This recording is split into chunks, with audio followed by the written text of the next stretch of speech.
Hi, Jared here from Springwells Productions at springwellsproductions.com, and today I have a video for you with tips relating to your screenwriting and your filmmaking. Start off with, I, as a experienced filmmaker, as an experienced writer, have picked up a few things while working in Hollywood. Potentially giving myself the confidence that I needed to help me come up with quality ideas. So let's get started. The first time when you have an idea,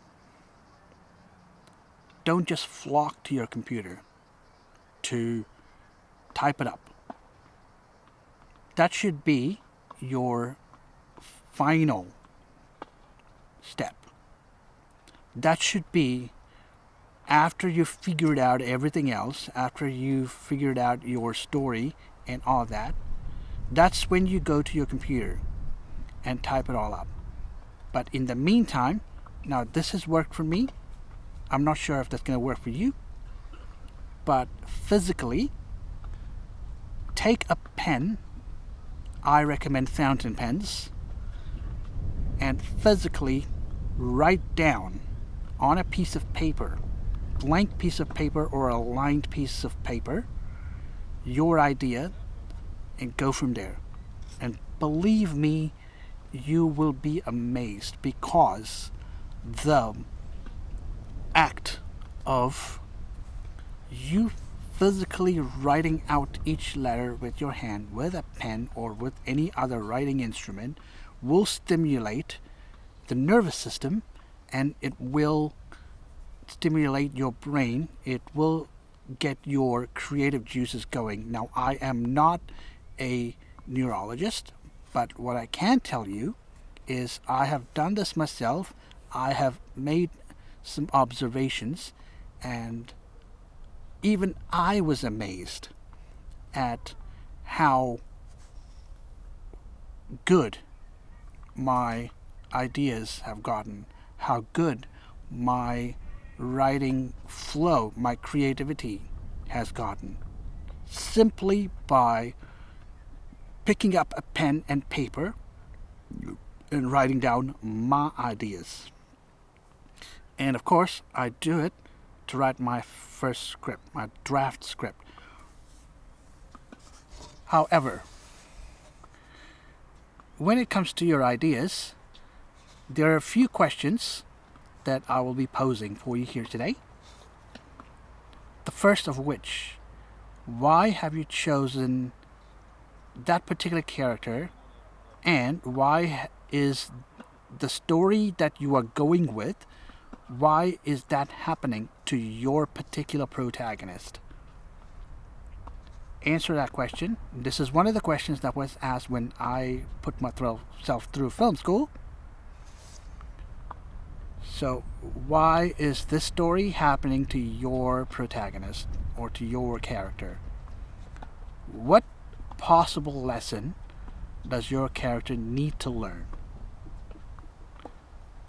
And that brings me to, a lot of you have this idea of boy meets girl type film, and you believe you are telling it in a different way, or telling it this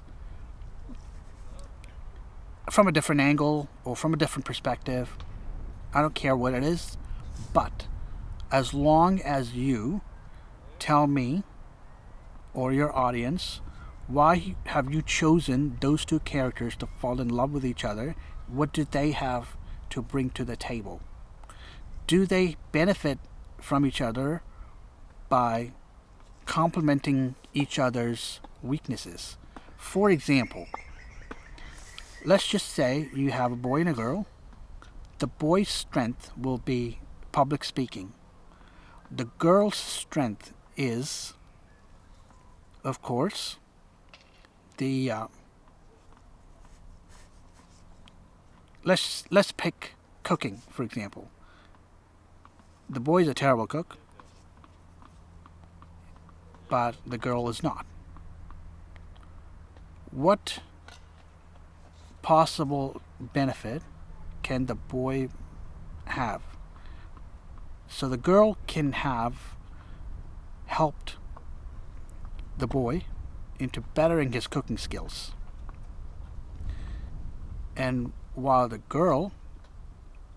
she's not confident in public speaking, the guy is. So the guy could help the girl in public speaking confidently. So that's an example that I'm putting out there. It may not be the best of examples, but it is an example nonetheless.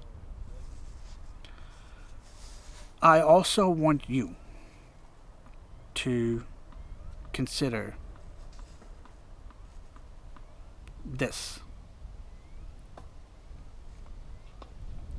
I want you to ask yourself, do you believe in your characters and your story? If the answer is yes, go ahead and write your story. Once you've done that, once you've figured out the details, the story, go ahead and write that script and make that movie.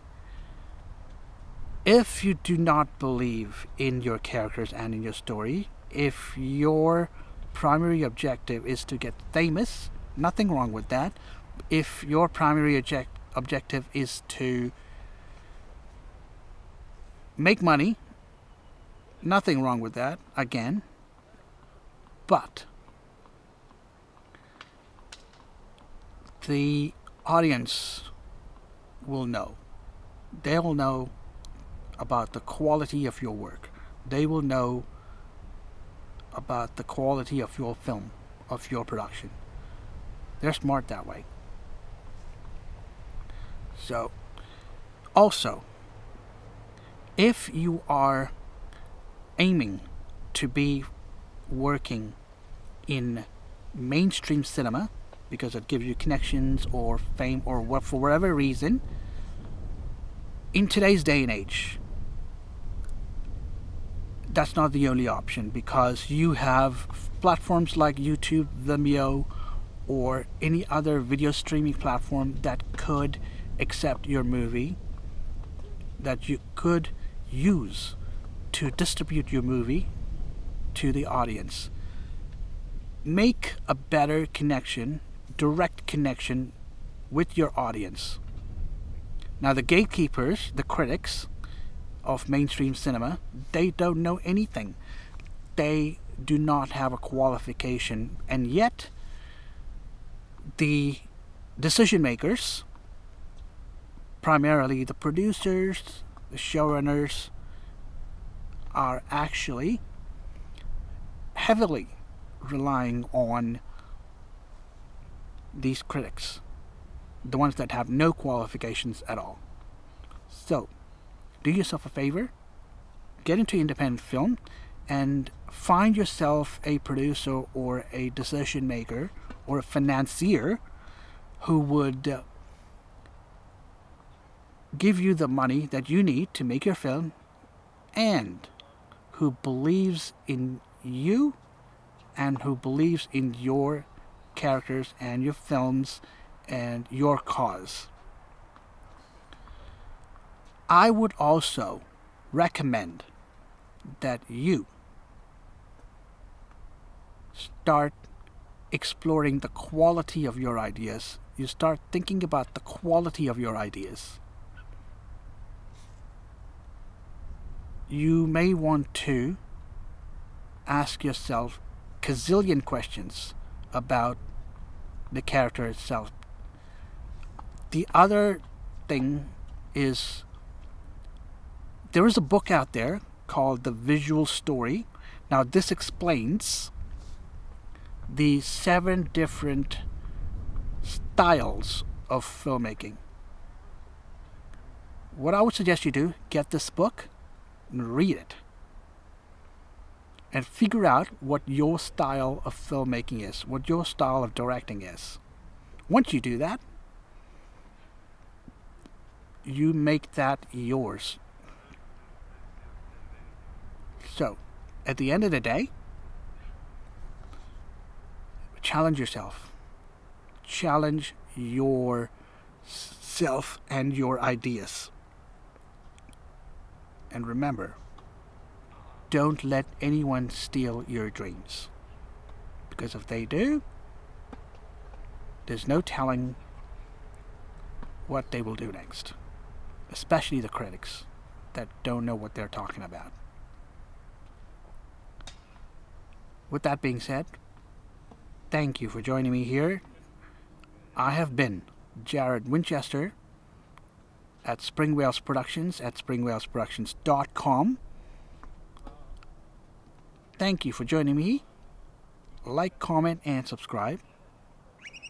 Until we see you again, don't forget to turn that page.